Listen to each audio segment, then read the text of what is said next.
where you are set to usher us into the day, being our main convener, peer-to-peer Uganda. So Moses Weed, I want to request you to get closer, and you will come, your guests and the people who are here to discuss matters of the adolescents.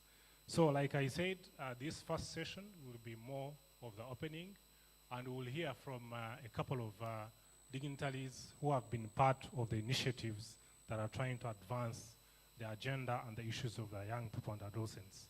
So as we open, I want to request where I work from, when we are praying, we call it meditation.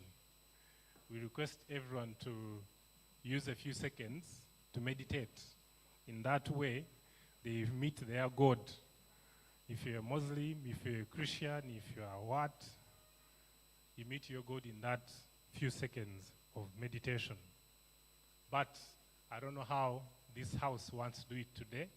If anyone is feeling the high spirit in them this morning, you can lead us in a word of prayer. You prayed already? Wow. So, Moses Wire, the Executive Director of Peer-to-Peer Uganda, I want to invite you at the stage to officially welcome the guests who are here today, but also usher us into the discussions. And we want to look forward to very fruitful deliberations for the day. Moses, over to you.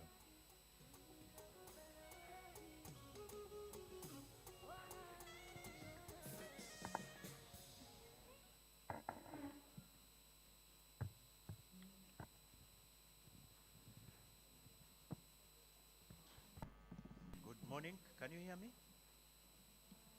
Can you hear me? Yes. Good morning, everyone. Good morning, ladies and gentlemen. I am not very sure if we have the others, but we are most welcome to the second day of the third National Stakeholders Dialogue on Adolescent Health. Protocol observed.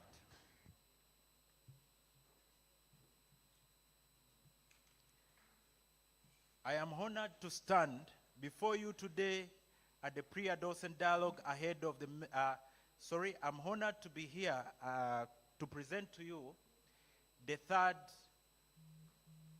opening of our annual event, the National Stakeholders Dialogue on Adolescent Health. And I extend my heartfelt gratitude to the amazing team that I work with at Peer-to-Peer Uganda, the partnership that we proudly celebrate. That's the partnership with the Ministry of Health,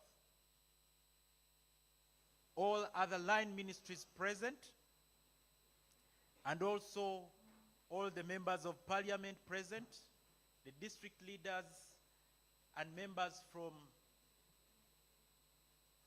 civil society, UN agencies, and young people and adolescents. Young people, show your energy in the house. Guys, that's not enough. Young people and adolescents, show your energy in the house. They must know we are here. Yeah? They must know we are here. Like I said yesterday, during my opening speech, when we were starting this journey of the 2 days, I clearly said that we should remember adolescents make a significant portion of Uganda's population. They are our future leaders, innovators, and caregivers. Ensuring their health and well-being is not just a moral obligation, but a strategic investment of Uganda's future. Healthy adolescents are more likely to grow into healthy adults, contributing to a more prosperous and resilient society. Uganda is a very fertile country when it comes to how many children we have. And I can proudly boast that I'm targeting my number of 6 children. I'm on the journey. Because that's who we are. That is my family planning. Despite the critical importance of adolescent health, we face numerous challenges as a country, but also as civil society and as adolescents that we work with. Like it says under our theme, enhancing adolescent health,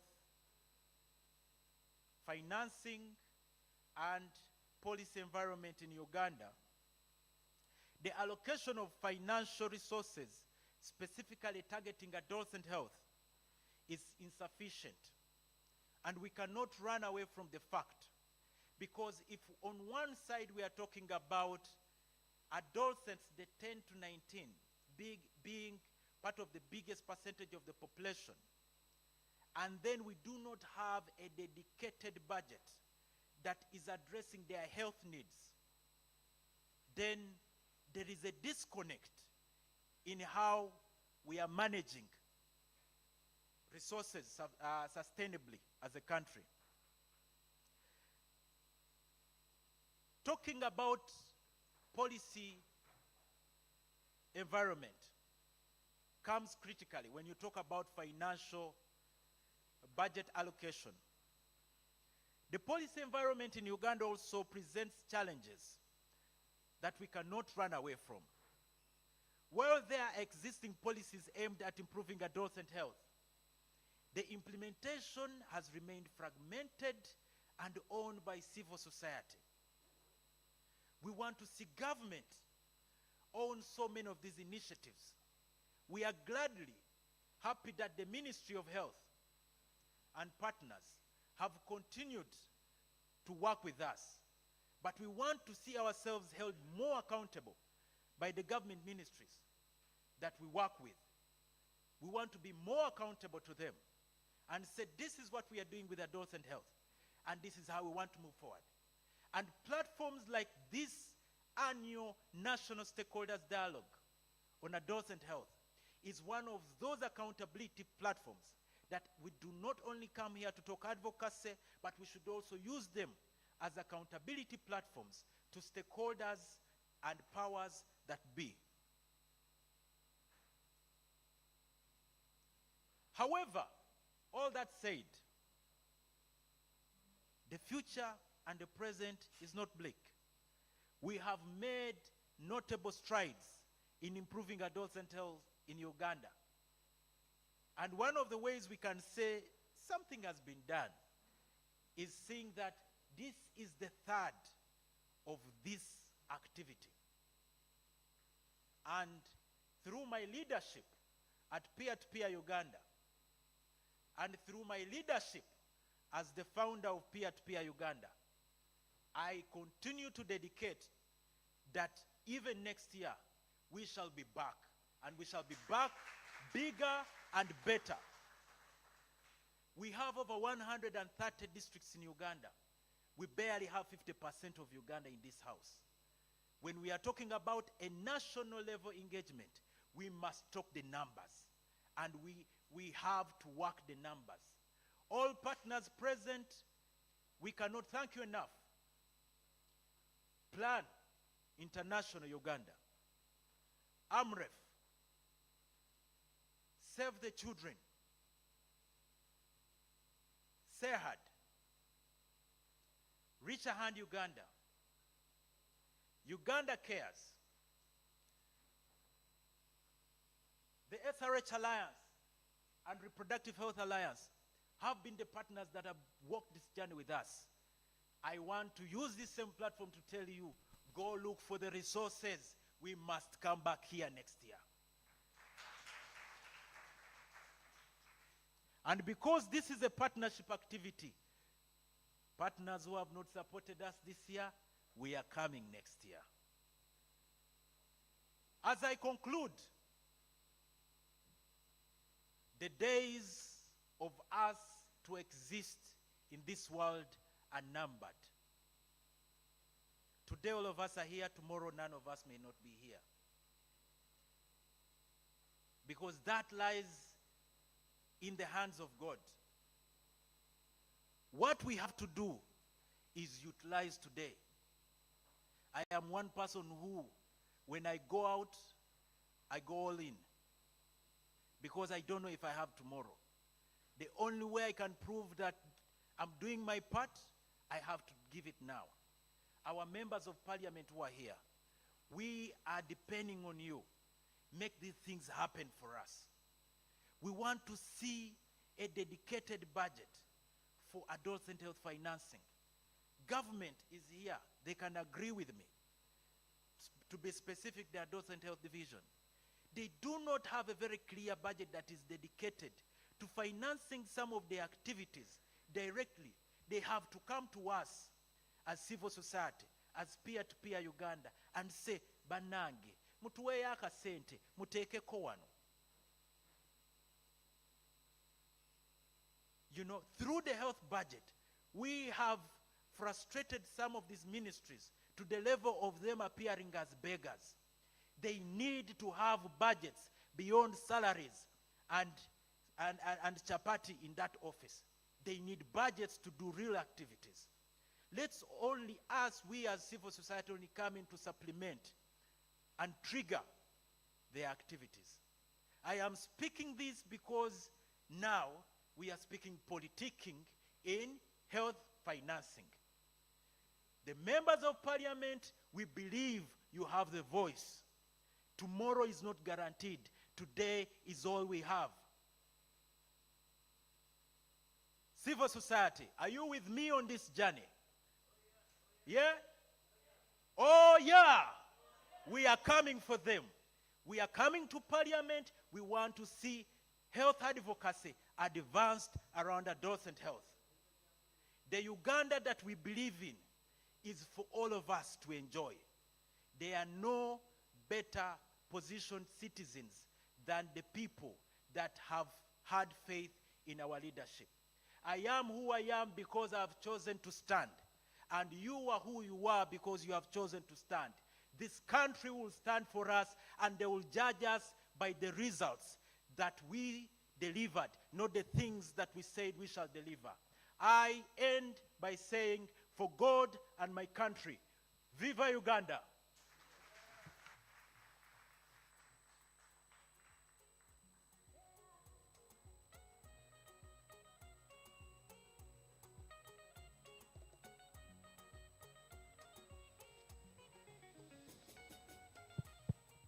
Let's give another round of applause to Moses Wide,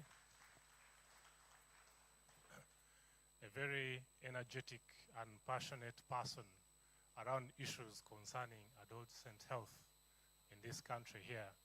And we want to thank Peer-to-Peer for driving this agenda, but also all the partners here who are supporting these initiatives, including the civil society, the government entities here. We cannot take for granted the initiatives that you are engaging, the young people in the grassroots, but also our development partners who are in this house that are making all the efforts to put the funds into health and ensuring that adolescents' issues are addressed. With that, I want to welcome our next speaker, welcoming us here, Dr. Ronald from Save the Children. Will also be giving us a few remarks as partners. We work of ensuring that the health and well-being of young people, not just children, but also adolescents, is at the forefront, and you can't take for granted all the initiatives that Save the Children is working around, supporting the initiatives of government, of civil society, but also at the community level. So, Doctor, you're welcome to give your remarks, please. Yeah, good morning to all of you. Yes, I'm by the names Ronald Dalini Itwechibonire. I work for Save the Children, and I am here on behalf of the country director, Save the Children Uganda. So the government representatives present, the representative of the donor community present here, all the participants present, protocol observed. It is an honor to be here on this third national dialogue on adolescent health. On behalf of Save the Children Uganda, we are very grateful to be here to ensure that actually we have this discussion on adolescent health. As you are aware, this event started yesterday, where we had a pre-event mainly with the youth and other partners, the adolescents and other partners, where we had a discussion. And yeah, the youth came up, of course, with what they will be presenting to us today. As you are aware, Uganda currently we are at 45 million. You know, the census has just concluded, but the estimates by UBOS, they estimate that 45 or even more, that is the population of Uganda. But the most important is that half of this population are children who are below the age of 18 years. So half of Uganda's population is below the age of 18 years. And what does this mean? Of course, this calls for a big investment in terms of adolescent health services. If we are to realize the demographic dividends, but also if we are, of course, looking at having the population that is very productive and very healthy. And the high population, of course, of adolescents presents a unique challenge that needs a lot of investments. And this is, of course, in line with the government's strategic direction of NDP 4, which prioritizes human capital development along the entire life cycle.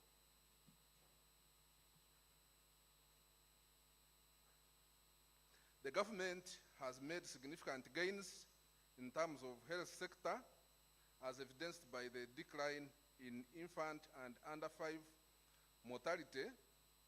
You are very, I hope you are very aware that these indicators have declined, as evidenced by the data from the UDHS of 2022. And the increasing lifespan, yeah, but also we note that they are being expanded. The health facilities, the hospitals have expanded in terms of recruitment of more staff, and also in terms of upgrading. Some of the health center 2s have been upgraded to health center 3s, and some of the hospitals, of course, have been upgraded. Adolescents, as we all know, are defined by the phase between 10 to 19 years, is a critical period marked by physical and psychological changes. Now, this period of adolescents, 10 to 19, it is a period where we have a lot of challenges, as you know. All of us, we pass through this stage, and we know how difficult this stage is. There has been some progress, of course, in terms of achievement in implementing health policies, including the outcomes for adolescent health. But there are still gaps present which cannot be ignored. According to Uganda Demographic Health Survey of 2022, teenage pregnancy is currently at 24%. And the UDHS of 2016, teenage pregnancy was at 25%. So in the 10 years, we've managed to reduce teenage pregnancy by only 1%. And what does this mean? Of course, teenage pregnancy comes with so many challenges. We have these young girls getting pregnant, and that means they can't continue with schooling. They are there in the communities, and of course, the cycle of poverty continues like that, because this girl, you find she cannot even support herself, but also the partner who impregnated her maybe run away from her, so she's there suffering, and poverty continues like that. We also have 34% of girls in Uganda are married before they are 18 years, of which 7% of them get married before the age of 15. So imagine someone getting married at 15. There are so many challenges, again, that comes with that. These are girls who go there, the adolescents who go there, but within 3 years, you find she cannot manage. There are so many challenges, and she has come back home. But also, if she's you find if she's to remain there, you find she's producing. And by the age of 30, if someone got married at 15, you are going to have this person having maybe 10 children. I'm sure you have seen such scenarios in our communities. I have personally witnessed someone in one of the districts, the youngest grandmother at 26 years. 26 years, someone is already a grandmother. So you can imagine. Yeah, but also when you go to, on the side of HIV, these adolescents lack the comprehensive knowledge about HIV, whereby young people aged between 15 to 24 contribute to 37% of the new cases of HIV. Additionally, 70% of these adolescents, 15 to 19 years, they have reported having sexual intercourse. And out of these, 90% having done so before the age of 21. So there is a lot of sexual intercourse taking place among the adolescents with limited, of course, knowledge on preventing, of course, the pregnancies, but also on HIV prevention. So this poses a very big challenge to us as stakeholders. These figures underline the necessity for providing adolescents with information and services they need to make informed choices about their sexual and reproductive health and rights. The policy and financing landscape in Uganda, despite adolescent population initiatives addressing their health and needs, they still remain insufficient. They are not sufficient enough.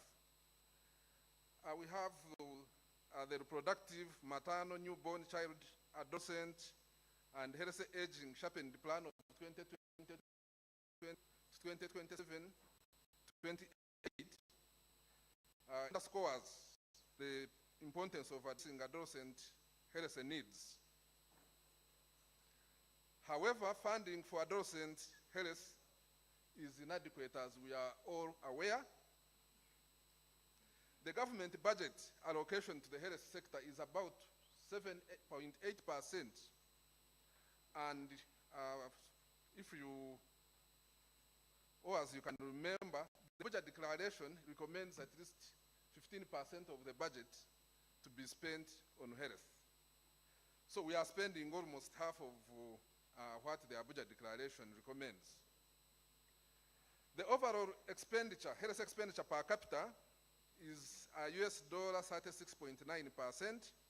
And again, World Health Organization recommends the spending of US $86.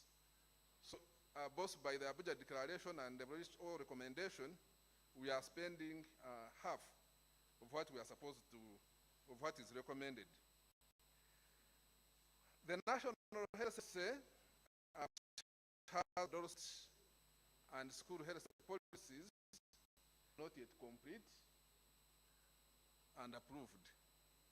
So we are still using the guidelines, service guidelines of 2012, which needs to be updated. As you are aware, in 10 years, a lot of things changed. The challenges we had in 12 years ago, you find these challenges have increased. If I can remember very well, for example, in 2012, the access to information through internet was very, very limited. But now you find everyone, the youth, the children can access the information on the internet. So we need to update these policy guidelines to ensure that actually they are matching with the current state in Uganda and technology. While the government has financed some the existing gaps, are essential for long-term progress. Adolescent health needs direct investment, not just the indirect benefits from the border maternal and child health allocations. Yeah, we need direct allocations to address the adolescent health challenges. In line with the theme of this dialogue, exploring adolescent health financing and policy environment, this dialogue offers us an opportunity to catalyze the collaborative efforts and strategic partnerships. We must harness the collective expertise and resources of all stakeholders, the government, the international organizations, the national organizations, the community, and all stakeholders to advance adolescent health outcomes in Uganda. Our discussion should focus on sustainable financing mechanisms, evidence-based policies, and implementation of comprehensive adolescent-friendly services.